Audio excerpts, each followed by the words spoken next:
When her family becomes a threat, a mother defies everything and everyone, facing pain and fear, to ensure the safety and future of the daughter she loves above all else.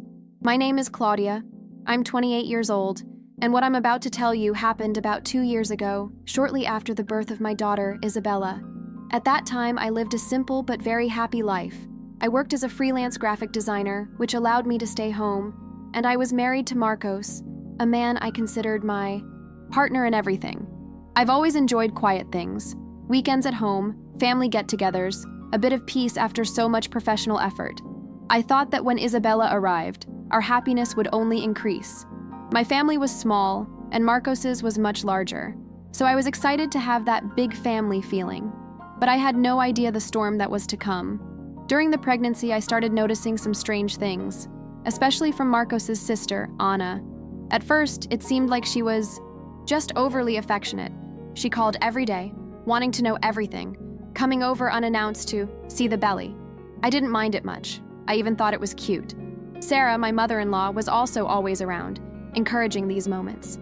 But as the months passed, the feeling of invasion grew. Anna started commenting on what I ate, wanting to give her opinion on Isabela's name, even trying to decide on the baby's room. I tried to talk to Marcos, but he said it was just his sister's way, that she was cheerful, that she was happy for our daughter. And foolishly, I believed it. Things really went downhill after Isabela was born. I'll never forget feeling exhausted from the C-section, still in the hospital, and seeing Anna show up unannounced, taking my daughter from my arms without even asking. She'd say things like, "Isabela's mine too.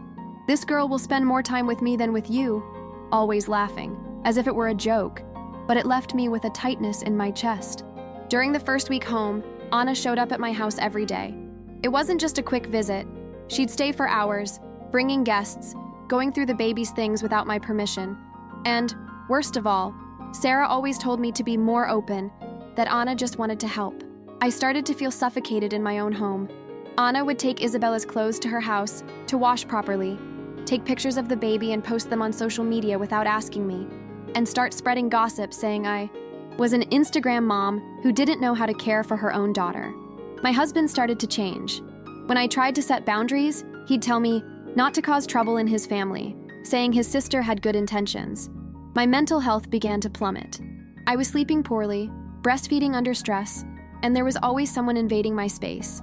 I started having anxiety attacks and cried alone many nights, thinking maybe I was overreacting. But deep down, I knew it wasn't normal. The breaking point came one afternoon when I needed to go to the pediatrician, when Anna showed up with the key to my house. She said she'd gotten it from her mother, let herself in, and when I arrived, she was already in Isabela's room, going through her clothes and organizing everything her way. I was shaking with anger and fear, but she laughed, saying she was helping. When I asked her to leave, she called me ungrateful and said that Isabela was more hers than mine. That's when I froze. It was, as if a bomb had exploded in my head. I couldn't allow this anymore. That was the day I decided that, with or without Marcos's support, I would protect my daughter no matter what. I decided, at that moment, that I could no longer wait for change. If Marcos couldn't see what was happening, I would have to act alone. I called a lawyer, researched how a restraining order worked, and began writing down everything that happened. Messages Anna sent me, the moments she invaded my home, even conversations with Marcos in which he downplayed the situation. I knew the road would be difficult, but I couldn't let my daughter grow up in this toxic environment. I felt so helpless, as if everything was beyond my control. It wasn't just my home or my privacy that was being invaded. It was my right to be a mother, to decide what was best for my daughter. When I shared my decision to seek a restraining order with Marcos, he looked at me as if I were overreacting. They said I was creating a war within the family. I felt so alone, so misunderstood. He couldn't see what I was seeing. The love I thought we shared now seemed small in the face of such a huge situation. The pain of realizing I couldn't count on him for support was one of the hardest moments of my life. However, I didn't let it get to me. I knew I had to do this for myself and, more importantly, for Isabela. If I wasn't her voice, who would be? The decision to proceed with the case was terrifying. The fear of being judged, of perhaps losing my family because of it, gnawed at me. For days, I felt emotionally exhausted, wondering if I was doing the right thing. But then, something inside me clicked. I remembered my daughter, how she deserved a safe home, free from manipulation and control. I couldn't fail her. When I finally submitted the papers for the restraining order to be applied, I felt momentary relief, but at the same time, anxiety tightened my chest. I didn't know what would come next. The following week, the impact of my decision began to be felt. Anna became furious, accusing me of destroying the family, and even telling Marcos that he should choose between her and me. The pressure mounted, but what hurt me most was seeing Marcos still so indecisive, so divided. He tried to convince me that he could resolve the situation without legal action, but I knew there was no turning back. At that moment, I began to realize that the problem wasn't just Anna's behavior, but something deeper, something rooted in their family dynamics. Marcos's lack of support wasn't just a matter of neglect, but of something I still couldn't understand. From then on, things only got worse. Not only because of Marcos's family's resistance, but because something was very wrong. Then, by chance, a conversation with Marcos's mother led me to discover that she had been hiding a serious mental illness from Anna for years. She was undergoing treatment, but had never been properly diagnosed.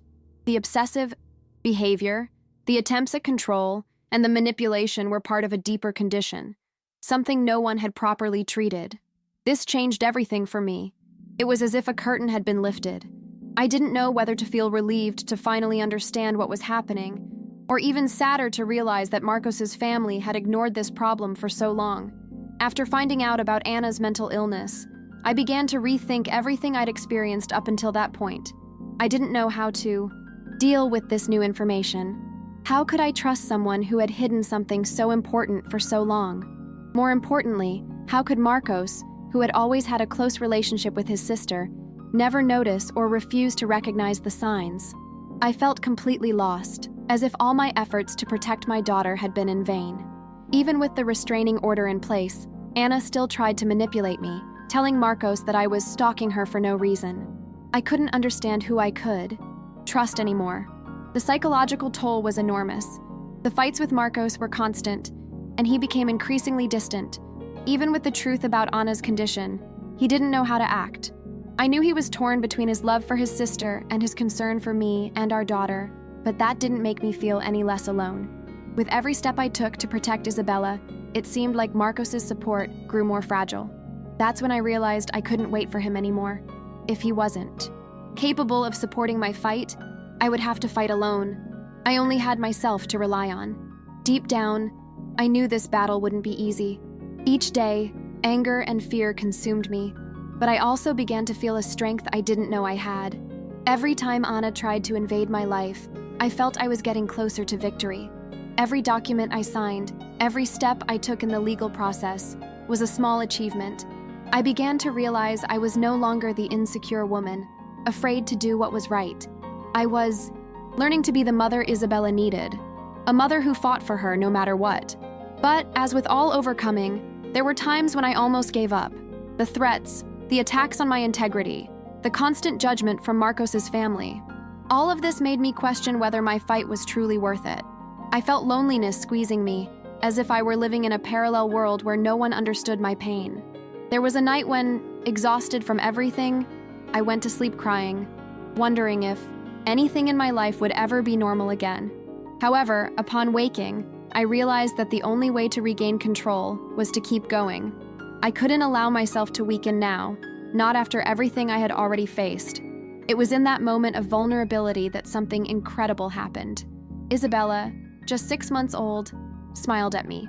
It was simple, but the purity of that smile gave me strength. I realized she knew nothing of what was happening around us, but somehow, she knew I was there for her. There, I made a firm decision.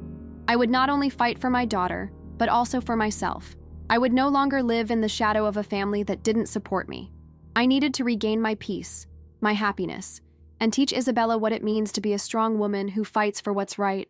Over the next few months, I began to realize the process wouldn't be quick, but as the weeks passed, I grew stronger. I began to take control of my life again, despite all the difficulties that arose. The legal battle, the difficult conversations with Marcos, and the constant confrontation with his family challenged me, but at the same time, they made me more resilient. With each meeting with the lawyer, with each step I took, I felt closer to ensuring my daughter's safety. I was beginning to trust my intuition more, to believe in my ability to do whatever it took to protect her. It was then that Anna's diagnosis was finally formalized. Her condition was serious, and she needed specialized treatment, but no one in her family had made the choice to seek real help. I felt a mixture of compassion and anger upon learning this. The pain of knowing that Anna was sick and that at the same time, her actions had harmed me and put my daughter at risk made me even more determined. I knew that now, more than ever, my mission was to ensure that Isabela wouldn't be caught up in the cycle of destruction that Marcos's family was still fueling, even without knowing it. My relationship with Marcos remained volatile. He still tried to downplay the situation and was reluctant to cut ties with his sister, even after everything I had revealed. At times, he seemed conflicted, as if caught between loyalty to his family and his obligation to protect our daughter. I understood his dilemma, but that didn't make it any easier for me. I felt he still didn't see the gravity of what had happened and how his sister's actions had affected our lives. I could no longer expect him to be the solution to my problem. I needed to be my own solution. The day finally came when I was granted temporary custody of Isabela. It was a feeling of victory, but also of relief. The court recognized the gravity of the situation, and I no longer had to fear that Anna would invade our lives again. I could breathe a sigh of relief, but at the same time, I realized the fight wasn't over. The separation from Marcos was inevitable. Our relationship, already fragile, couldn't withstand the pressure, the distrust, and the lack of support. Although I still loved Marcos, I knew my priority was Isabela. I needed to be the mother she deserved, even if it meant making painful choices. The rebuilding process wasn't easy, but over time, I learned to strengthen myself again. Loneliness consumed me at times, but looking at my daughter, I realized that what we had was enough to begin rebuilding everything. I returned to work, reconnected with my friends, and finally allowed myself to be the woman I always wanted to be, without the weight of a toxic family trying to control me. Small victories, like being able to go out with Isabela without fear of anyone showing up unannounced, gave me the feeling that I was on the right path. Over time, I began to realize that, despite the pain of having to make difficult decisions, my life had changed for the better. What seemed like the end of a love story with Marcos turned into the beginning of a new phase for me. It was no longer about waiting for someone to support me or guarantee my happiness. I had learned to be sufficient on my own. Isabela and I were our own little family, and ultimately, it was she who taught me true strength. Sometimes I catch myself thinking about how that moment, holding Isabela in my arms, was what truly made me realize that she would be my greatest motivation for everything. I won't lie, things aren't perfect. There are still difficult days when I feel alone, afraid of the future. But what I've learned during this journey is that fear can be transformed into action, that pain can be channeled into strength. I spent so much time trying to please others, trying to find a way to make everyone around me happy, that I lost track of what was best for me and my daughter. Today, I understand that in order to protect my daughter, I also needed to protect myself. And that was the biggest lesson I learned from this experience. The reconciliation process with Marcos didn't happen overnight, but over time, he began to understand the gravity of things. We were no longer the couple we once were, but he became a better father to Isabela, which made me feel more at peace about her future. It wasn't easy to forgive him, nor to forget him, but I understood that peace came from knowing that, even though our paths were different, I had done the right thing for her, and that was what truly mattered. Now, looking back, I see everything I've been through and feel stronger than I ever thought possible. My daughter, Isabela, has shown me how life can be full of small joys, even on difficult days. Sometimes she smiles at me, and I find myself thinking, this is what I fought for. Every step we took, every battle we faced, was worth it. Even with all the pain, what I experienced made me grow in ways I could never have imagined. I am a new person, stronger, more aware of my worth and my power. And finally, my journey is not a fairy tale. There is no perfect ending, but there is one certainty I never had before. I am capable. I managed to fight for myself and my daughter, even when everyone around me tried to make me doubt it. I found my peace and strength amidst the chaos. And above all, I learned to love myself. There is no greater victory than that. And today, I feel ready for whatever the future holds, certain that no matter what happens, I know I can overcome anything.